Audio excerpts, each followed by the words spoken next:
Allt í lagi.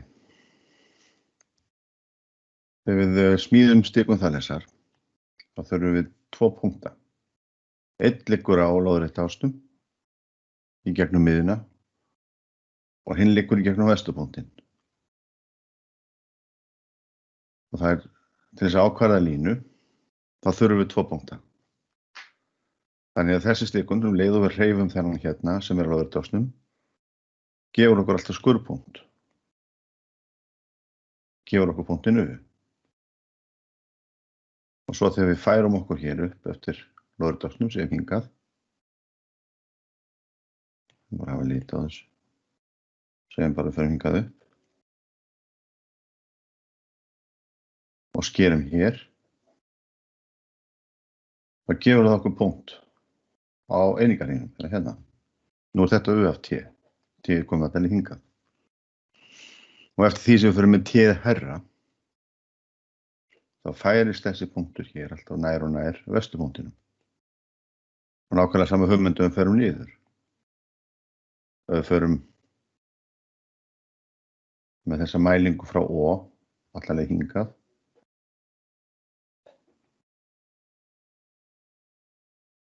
Þá fáum við annan punkt.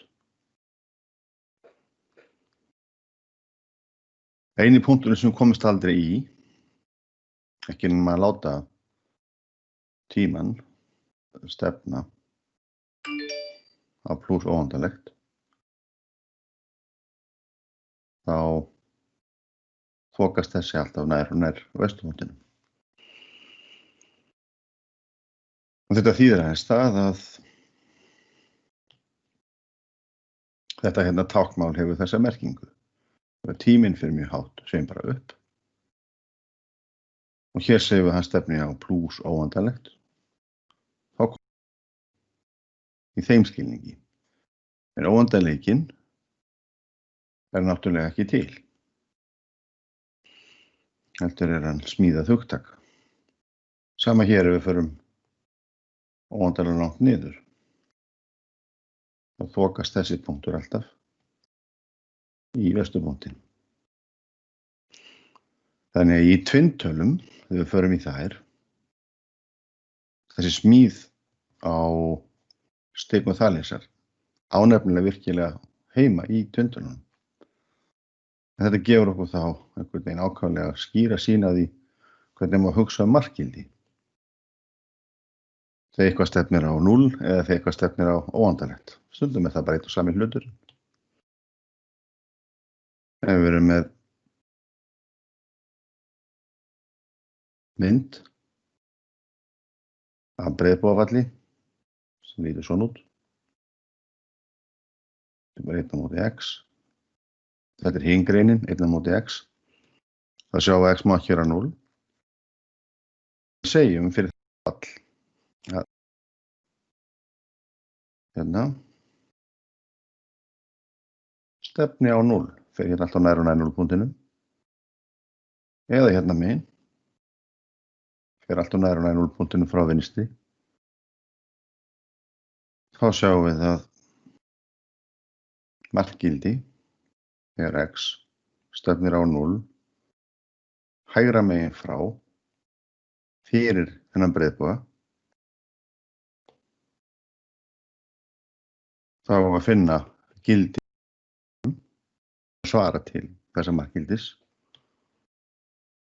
Það verður að vera plús óendanlegt. Nú setjum plús og mínus til að tákna áttun óendanlegans. Og nákvæmlega sama hátt hérna. Við setjum inn í þessa formúlu tölur sem verður neikvæð að tölugildi stefnir á 0. Og setjum við punktinn hér inn á þessa grein. Og þá höfum við hugmyndina að markgildið þegar x stefnir á 0 vinstra megin frá fyrir fall sem lítur svona út 1 á móti x. Þetta verður mínus óendanlegt. Við getum aldrei sett x samt á 0 inn því að það er ekki hægt að deila með 0. Þetta myndi þýða það að við getum alltaf þokað okkur nær og nær. Og við setjum til dæmis inn í þetta fall hér.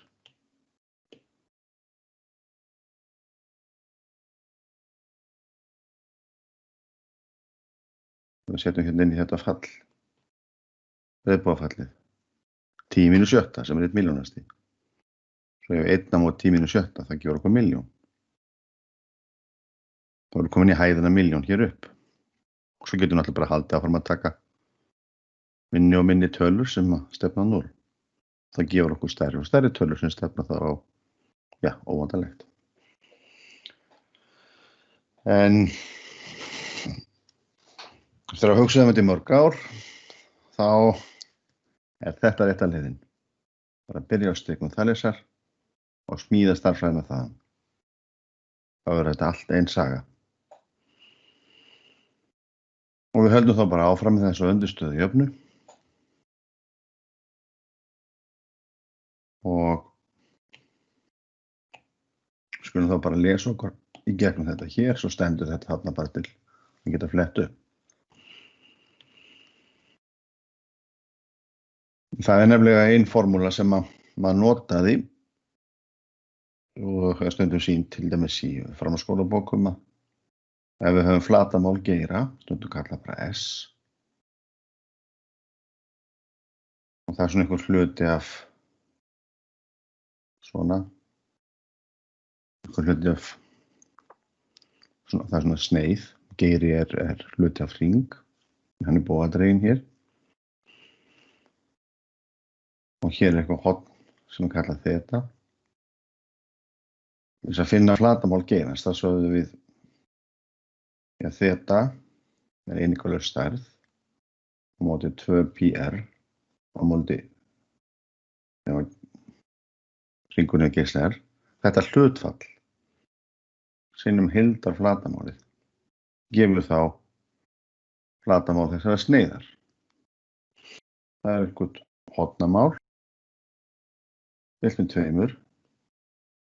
Þannig að þetta er mjög nálægt því að vera formúla fyrir þríhyrningu.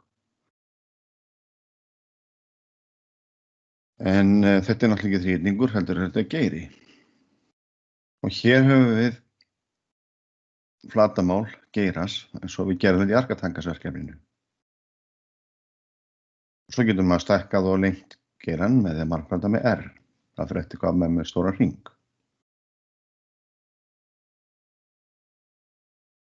Það er þessi hérna hlið. Og pi er í öðru var þá hérna megin með það sem ég var að skrifa. En áður maður heldur eitthvað áfram að viti í stærðfræði, þá þarf maður að hafa hugmynd um það hvað þetta er og maður þarf að hafa fyrirgefið hvað pi er. Og við vitum þetta frá Arkimedesi að þetta er tala sem liggur hérna á milli. 3 og 10 á móti 71 og 3 og 10 plus 1 7. Hann notaði mjög svipaðra fyrir við vorum að gera með því að setja 96 þríhyrninga, innritaði þá í hring. Og svo er þetta bara stutt upprifjun af því sem var gert í arkatangasverkefninu. Og það er ágætt að fara yfir þetta núna og tengja þetta við það sem við gerum í Faulhaber. Og almennt bara hugmyndin hvað heildun er í raun og veru. Síðan meir fáum við alls konar rúmmyndir sem eru lokaðar, það er að segja að það er eitthvað flatamál eða rúmmál sem að lykst af einhverjum lokuðum ferlum, einhverjum hjúp. Þá er þetta alltaf leiðin. Það er að reyna að finna einhverja formúlu fyrir össmæð og þekja svo allt með sumuðum reikningum. Og það sem við gerum í arkatangasverkefninu var að bara búa okkur til eins litla þríhyrninga og við gátum hugsað okkur. Og svo festum við T. Við reyndar letum okkur nægja að láta T vera 1. T er 1 á einingarhringnum. Þá smíðum við þessi hérna mynd. Og síðan í Faulhaber. Við erum með T. Þessa færslu sem tíma bara, þó það séu þetta ekki tími. Og svo smíðum við bilskipti punktana hvernig fætur öðrum. Við erum í T0, það er 0. Og T1 er þá það sem er kominn, pluss fasta bilið á milli. Þessi hérna viðbót. Tn er 0 pluss Tn sem er bara T. Og T0 er bara 0. Þannig erum við búin að skipta mælingun okkar upp í n tímabil. Og T2 er þá síðasta sem er T1, er þá Tn pluss Tn sem verða 2. Það er 2 skref, 2 á móti n. Og svo höldum við fram 3 á móti n, 4 á móti n, allarleið þangtunum konum b n á móti n, þá fengum við 1, en hér höfum við einhverja mælingu líka, ekki bara t. Þannig þetta endar í t ef við leggjum allt saman. Og því undirliggjandi er svona kíkisröð eins og sem gerði. Nota steikn og þarlesar.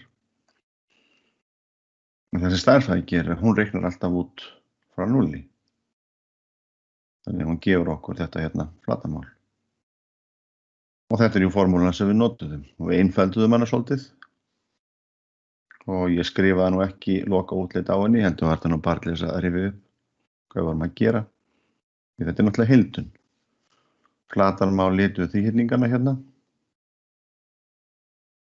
Það er náttúrulega minna en flatarmál geirans, hérna alls bógans. Af því að hér er alltaf þríhyrningur undir, alltaf smá bil þarna á milli. En svo sjáum við bara að við hugsum það að leið og við fjölgum þessum bilskiptipunktum eða þéttum þá fáum við alltaf æ betri nálgun á flatarmálinu. Og hér hefði kannski átt að skrifa nákvæmlega út hvað þetta F var. En við vorum búin að þessu og þetta er í Arkatangasverkefninu. Það gefur okkur þessa hérna formúlu sem þýðir að við erum komin með eitthvað sem við getum notað í örsmæðareikningi. En við getum fengið nefnilega meira út úr þessu vegna þess að þetta hérna hlutfall, tími, er eins og tíminn á móti einum og það er skilgreining á tangans. Og regla Þalesar sagði, já, ef þetta er þetta, þá er þetta mikið minna horn. Og það gefur okkur nákvæmlega hvað andhverfa tangans er. Það er tangans mínus fyrsta, eða andhverfa tangansins. Og hann hét Herschel, sá sem að stakk upp á því að þetta skrifa svona andhverfur, kringum 1816 eða mann þetta rétt. Gamla táknmálið var alltaf að skrifa frekar arkar, tangans, arksín og arkós. Og svo í kringum 2008 og þá var allstað mælst í þess að hægt að nota þetta táknmál þó það sé takki á reiknivélunum, slítið svona út. Og hvetja þá sem er að iðka starffræði að nota frekar þetta hér. Ark þýðir bogi. Nú. Þetta gaf okkur síðan að við gátum lagt mat á hvað pí er. Samkvæmt skilgreiningu sögðu bara við vitum ekki endilega hvað pí er eða þykjumst ekki vita það. En það er flatarmál einingarhringsins. Fyrst er náttúrulega hugsa þannig að það er þessi lengd hér deilt með þessari. Hlutfall ummáls og þvermáls. En það er smá starffræði sem þarf til þess að sýna og þá verður það líka flatarmálið. Það verður þess að merkilegu eiginleika. Og þetta erum við alltaf að nota. En ef við notum þessar jöfnur með 3 og 4, skoða aðeins aftur, þá fáum við loksins formúlu fyrir því hvað horn er. Það er að segja miðhorn hrings. Sem er hort út frá O. Það verður að vera þessi hérna formúla. Það er að segja, við notum þessa formúlu með 3 og svo með 4. Þetta tvennt gefur okkur lýsingu á því hvað horn er. Atoma arkar tangans er síðan tölulega helmingurinn á þessu horni. Það er eins og starfsnæðin að segja okkur að þetta er arkar tangans. Segðu hvað alfa. Og þetta eru 2 arkar tangansar. Það er ekki erfitt að margfalda með 2. Þannig að í kósinusum og sínusum þetta alltaf hornið sem við sjáum inn í kósinusunum. Nú þurfum við aðeins að velta fyrir okkur þegar við vorum að skera stikunina. Að ef við höldum áfram, við erum að mæla hvað við komast hátt upp. Að við komumst alla leið hingað á enda. Hérna með hornið. Við erum búin að fara vel pí. Send tíman upp í óendanlega. Það gjör þetta hér. Kannski fyrst þetta hérna, já. Ég sé að þá erum við að mæla þetta horn hérna. Og við förum hina leiðina. Tökum alltaf lengra og lengra niður. Þá færist punkturinn sem við erum að elta á hinum, alltaf nær og nær vesturpunktinum. En að því við erum að mæla hornið hérðan, þá komumst við núna mínus pí. Þannig það ekkert skrítið við þetta. Þetta eru bara nálganir. Tíminn sé bara einhverjar milljónir, fá eitthvað sem óskaplega nálægt pí. Og þetta þá jafnan sem að fyrsta erfiða heildisjafnan sem við fáum. Þessa kunnum við utanbókar og hún var smíðuð. Og síðan bara hér stutt spjall það. Allt í lagi. Við erum búin að smíða okkur horn sem við ætlum að nota fyrir kósinus og sínusa. Það er raun og verið skilgreint á opnu bili frá eða myndmengi þess. Nær aldrei alveg pí og nær aldrei alveg mínus pí. Það er að segja, það má að skrifa þetta svona, það að hafa svigana svona. Bilið er opið. En nú erum við búin að skilgreina náttúrulega þarna á milli og þá segir allt í lagi til þess að geta notað þessa formúlu fyrir öll horn, líka þegar við förum út fyrir hringinn eða tökum fleiri snúninga, þá látum við pí vera með. Við verum bara að forrita það þannig að það sé með. Því þá getum við bara bætt við vafningum eða snúningum. Ef við erum til dæmis með hornið pí, þá getum við bætt, ef að K er 1, 2 pí við, þá er komin í 3 pí, eða 5 pí, eða 7 pí. Þess vegna fáum við,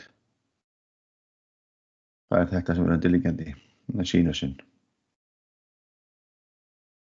Og 0 og upp í pí og svo og kósinusinn byrja hérna uppi. Og svo það þessi virkilega velgerðu myndbönd hjá þessum manni, sem að kalla sig Wells Labs eða hvort það kennir sig við það, tundurur. Og þetta vorum við búin að skoða. Sjáum bara hvernig hnitakerfið að líta út. Og þegar búið að fara í gegnum, þetta tók náttúrulega nokkur 100 ár, þegar búið að ákveða hvað tvintala þá sjáum við því að það verður að vera tala sem lítur svona út. Við verðum að sjá hnitinn. Við verðum að sjá alveg eins og bara venjulegur punktur. Við verðum að sjá x-ið og við verðum að sjá y-ið. Þetta bara tölur. X-ið er mæling til hægri og y verður þá mæling upp.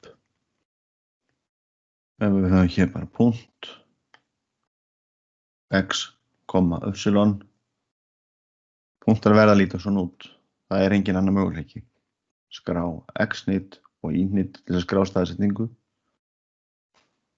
og það verður ekki hjá því komist. Og við lítum oft á tvintölur sem punkt. Og þetta er raunhlutinn og þetta er þverhlutinn. Og þá er þetta til dæmis tvintala. 2 til hægri og upp 3. MATLAB skrifar tvintölur þessu formi, hefur töluna á undan þvereiningunni og það er ekkert að því að skrifa þvereininguna á undan og síðan hitt á eftir, svona eða svona. En það sem skiptir máli er bara að tvinntala lítur nákvæmlega svona út. Hún er raunhluta og þverhluta.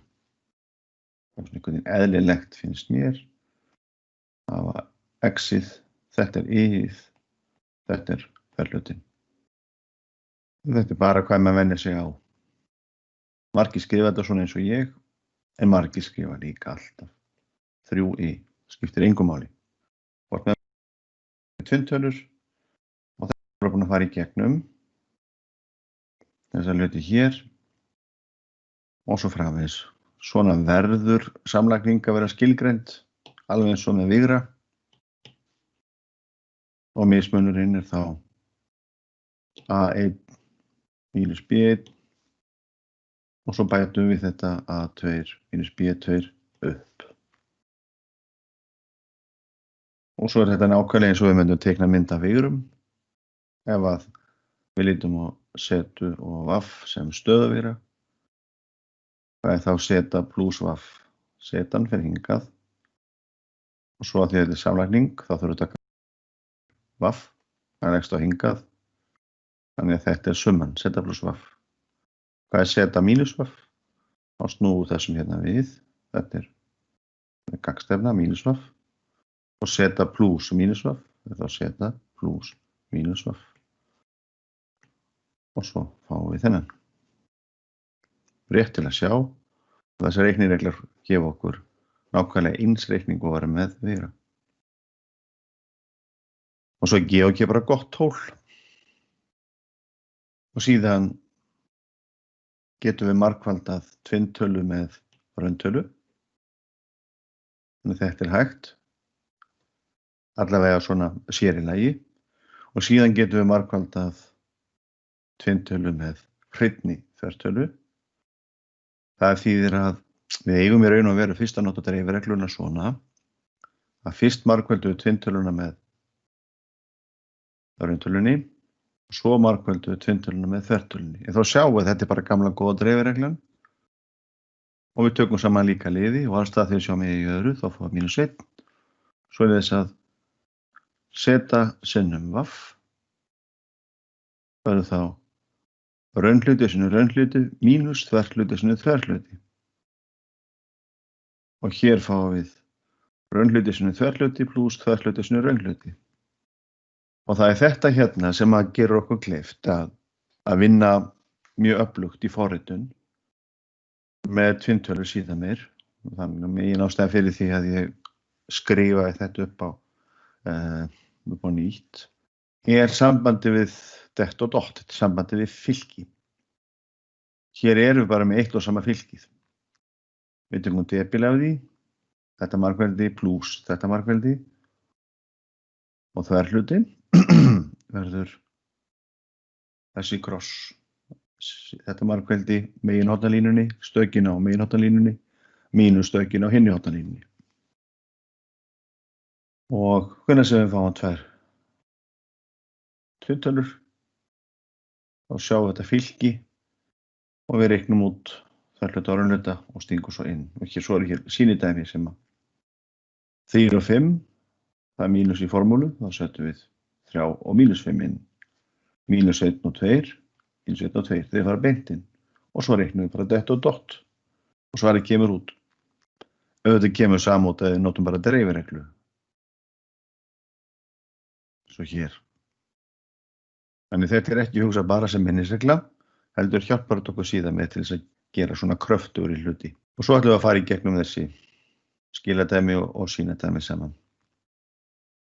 Þetta hér er hreinlega bara að reikna út hvað seta vaff er, annarkvort með fylkja eða ákveðu og depifeldisreikningum eða bara með því að nota dreifiregluna og sjá að þetta verður reikn á sami hlutunni sem þýðir þá að margföldurinn er víxlinn.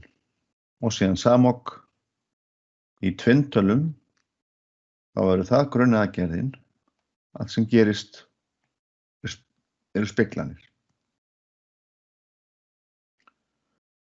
Ef við höfum hér tvinntölu, köllum hana bara U og hér er samokkotalan. Ef við leggjum það tvær saman þá fáum við tölu sem er rauntala. Þetta er bara raunhlutin tvisvar sinnum. raunhlutin bara hér. Raunhlutin svona langt og ef við leggjum þessu tvær tölur saman þá fá tvisvar sinnum raunhlutan. Og alveg sama hátt. Ef við leggjum tvinntölu u hér og eins og áðan þetta u og mínus u hérna og ef við leggjum mínus u samoka hér og ef við leggjum þetta tvennt saman þá fáum við svona, þetta u, þetta mínus u samoka og við leggjum þetta tvennt saman hér höfum við u. Speglum x-ásin, þá fáum við u samoka. Margföldum u samoka með mínus 1, snýst við mínus u samoka. Leggjum u við u samoka og þá fáum við tölu sem hlegin þvertala. Og hvaða tala þetta? Þetta tvisvar sinnum þverhlutin. Við endum hér, tvisvar sinnum þverhluta, tölunar u. Af því þetta upp, þá hlýtur að vera í hérna. Og þetta gefur okkur regluna að þverhluti, tvinntölum, 1 á móti 2i sinnum u mínus u samoka. Það getur verið einn ör hér. Bara svona myndrænt. Svo kemur í ljós að þessar jöfnur eru gríðarlega mikilvægar. Gott og vel. Svo bara hér stutt spjallið hvernig samok lítur út. Við verðum náttúrulega ekki að reikna en það gott að sjá hlutina fyrir sér. Ef þetta einhver tvintala sem gefin, þá þetta samokatalenur. Hér tvintala sem gefin, mínus 1 pluss i2, og þetta samokatalenur, mínus 1, og svo fyrir við niður í staðan fyrir upp. Og ef þetta nú í alvörunni bara venlega rauntala á raunásnum og við ætlum að reyna að samoka hana, hérna u, 4 pluss, upp 0. Svo tökum við samokun, þá fyrir við 4 til hægri og alltaf niður 0. Og af því allar rauntölur eru í raun og veru tvinntölur líka. Það hafa bara þverhluta 0. Þá erfast allir þessi reikningar sem við erum að fá með tvinntölunum af því það svona öflugra kerfi, það stærra. Þá erfast það yfir á rauntöluna líka. Sumt mikið léttar að gera með tvinntölum, heldur en rauntölum, á sama hátt og það var mikið auðveldar að sjá fyrir sér eitt og annað rúmfærlegt með þríhyrningunum. Þannig allt sem vorum að gera áður með þríhyrningum erfast núna yfir á tvinntölunar. Það svona náttúrulegi staðurinn til þess að hugsa síðan tvinntölur. Nú þessi punktur hér, ef þetta hér O, þá þetta kannski tvintala. Þetta hér raunhluti, setu, og þetta hér þverhluti, setu. Og svo getum við reiknað lengdina. Þannig að til rúmfræðileg eimsnótun frá svona þríhyrningi, við máttum skrifa svona, máttum skrifa þríhyrningin svona, raunhluti, tvinntölu u og þverhluti, tvinntölu u og hérna lengd. Þetta sama sköpulag, þannig rúmfræðileg eimsnótun, séum við. Og við tvintöluna setu. Alltaf því við sjáum setu þá höfum við þessar. Þá sjáum við þetta form. Þannig allt sem við vitum þríhyrninga, allt sem við yfirfærist yfir á tvintölunar. Og við getum reiknað þetta horn með hvaða horna mælingum sem við erum bara vönið eða okkur þykir þærlega að nota. Og svo notum við náttúrulega MATLAB til þess að tékka á hlutunum. Nú MATLAB reiknivélin okkar. Og þetta inni myndin sem ég var að draga hérna upp áðan. Ef maður þykist ekki vita svarið þá bara byrja maður með tvinntölu, hún heitir kannski x pluss i pluss x mínus i og leggur þetta saman. Maður hlýtur að fá 2x, deilum við 2 og það kemur út x. Við þurfum bara að sýna þetta almennt. Og rúmfræðilega myndin einmitt svona vírasamlagning. Og svo alltaf ágætt að segja sem svo, ég þarf aldrei að reikna vitlaust. Ég get alltaf að nota MATLAB til að athuga hvort ég hafi gert það rétt. Og þetta er síðan önnur leið til þess að sjá það sama. Að reikna þverhluta, tvintölu, já, líka með þessari aðferð. Þetta er svona venja, þó að í sé hér í nefnara. En þetta er nú kannski fljótlegast að sjá að 1 á móti í er mínus í, og ef maður bara breytir því hérna í næstu reikni aðgerð, þá dettur þetta út. Mínusinn víxlar þessum tveimur og í stað fyrir í er komið, 1 á móti í er komið. En við ætlum að gera þetta samt sem áður. Og hér kemur þá þessi regla sem þið erum búin að sanna bara með æfingum. Og svo er hérna reikningar. Ég ætla bara að tala hafa hérna nokkur orð um þetta. Við erum að æfa okkur á að horfa á þetta form hérna. Og hér er þetta bein innsetning, í staðinn fyrir að margfalda upp úr svígum, sem er alltaf hægt líka. Þá ætti þetta 4 og 1 og mínus í formúlu fyrir venjulegt margfaldi. En svo koma þessir óbreytt hérna í aftari. Og svo reiknum við depilfeldi og ákveðu. Og það er ágætis venja að setja bara svíga utan alla tölur sem til þess að tákna margfaldi. Þetta fáum við plús á mínus til skiptis. Nefnilega er svíga setning svona, svo erum við eitthvað hér og með eitthvað hér. Þetta er bara, svona segja kannski fyrir eitthvað x og y. Að þetta er bara það sama og x sinnum y. Þannig að svígar eru ekkit annað heldur en svona öflugra tól til að margfalda. Ég og G bara veit þetta, það þarf ekki að setja inn margföldunarmerki þegar maður notar svíga, en MATLAB er forritað þannig að maður verður að sýna margföldunarmerki. Þannig hér eru bara æfingar sem við væfum okkur á og hér fáum við síðan það sem ég finnst vera hinn náttúrulega margföldun tvintalnanna. Við erum að setja samoka sinnum vaff. Ef við horfum núna á formið, þetta er XA plus IB. Hér fáum við, og þetta er XB minus IA. Hér fáum við fylgi á svona þessu náttúrulega formi. Og alltaf þurfum að reikna lengdir, þá er þetta formið sem að stærðfræði Guðinn biður okkur að hugsa um. Svona skilgreinir kósínus á millihorna og sínus á millihorna, en bara venjulegt seta vaff, það skilgreinir horn leggist saman. Þetta verður horn leggist saman. En þetta er aftur á móti frekar tilfelli þegar við erum að skoða hvernig setja á vaff, og ef við notum þessa formúlu þá getum við reiknað hornið hér á milli þeirra. Þetta kemur allt í ljós. Og síðan þurfum við bara að fara í gegnum þetta púl. Það er alltaf púlhest að vinna að fara í gegnum alla reikniaðgerðir sem maður þarf að tilenga sér þegar maður fær ný stærðfræði tákn eða nýjar gerðir af tölum, nýja hluti til umfjöllunar. Þá verður maður alltaf að fara í gegnum hvernig eru reikniaðgerðirnar. Hvað má? Hverjar eru reglurnar í þessum alheimi?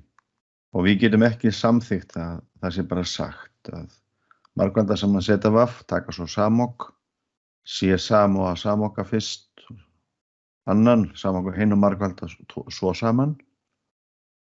Við verðum að sjá það. Og þess vegna sönnum við þetta. Og hvernig er þægilegt að sanna? Það er ofta að við erum bara að reyna að sýna að þetta hér sé það sama. Þannig ég reikna bara upp úr þessu. Samkvæmt skilgreiningunni, ef við samoka setu, þá fæ ég mínus hér. Samoka vaff, þá fæ ég mínus hér. Og svo get ég hreinlega bara margfaldað upp á svigum og þetta er niðurstaðan sem ég fæ. Fínt er. Ef ég geymi núna að hugsa um samokanina og reikna bara það sem að setja vaff gefur mér, þá er þetta hér. Og ef ég samoka svo, þá er bara þessi plús að mínus. Svo horfi ég á þetta og sé að þetta hérna og þetta hér er eitt og sami hluturinn. Þá get ég sagt með tilvísun í það sem ég er búin að gera. Þetta er þetta. Og þetta er alltaf það sem F-glíf var að segja okkur að gera. Ef A er eins og C, Ef B er eins og C, þá er A eins og B. Það er nákvæmlega þetta sem við gerum þegar við erum að mæla til dæmis fyrir gluggum.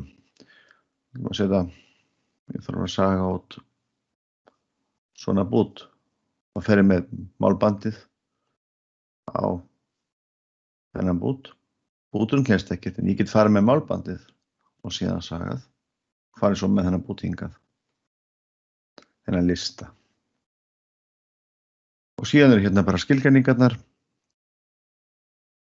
Þetta skiladæmi númer 9. Við getum að hafa kannski bara sýnidæmið til hliðsjónar, við erum bara að æfa okkur. Og fáðu rétt út. Notið MATLAB til þess að sannfærast þegar alltaf reikna rétt. Og svo er ágætt að hugsa það svona. Ef að þetta margfeldi, þetta er tvinntala, hvar hlýtur þetta margfeldi að vera sem vigur? Ef að þessi lítur svona út, setja vaff, þá verður þessi hér að líta svona út, þannig að þetta speglast þennan. Svo erum við búin að sjá að þetta hérna tvennt er alltaf það sama, en við ætlum bara að reikna. Við erum að reikna 2 ólíka vegu. Hér erum við að nota þessa niðurstöðu og samokka hana, en hér erum við að reikna beint út frá tölunum. Og svo bara æfa okkur. Samokkum þessa og margföldum við vaff. Svo samokkum við þessa og margföldum við setu. Og svo sjáum við það sem skiptir síðan máli að við tökum þessa hér og síðan samokk hennar og það fáum við rauntölu. Og rauntölur eru þær tölur á meðal tvinntalna sem eru þannig að ef maður spegla þeim x á sinn, þá breytist þær ekki. Og þetta er alltaf rauntala. Og ef maður hugsa hana rúmfræðilega, það er það sem við verðum að taka fyrir næst. Að við hefum hér, sem þetta sé seta samokk, þetta hefur verið seta. Og sem að hér sé eitthvað horn þeta, þá er hér eitthvað horn mínus þeta. Það er margföldu saman 2 tvinntölur og leggjast hornin saman. Og þeta pluss mínus þeta er 0 þeta. Þannig þegar margföldu það saman, þá endum við eitthvað staðar á raunásnum. En við skulum segja þetta gott allavega núna og við tökum svo bara annan fyrirlestur klukkan 1.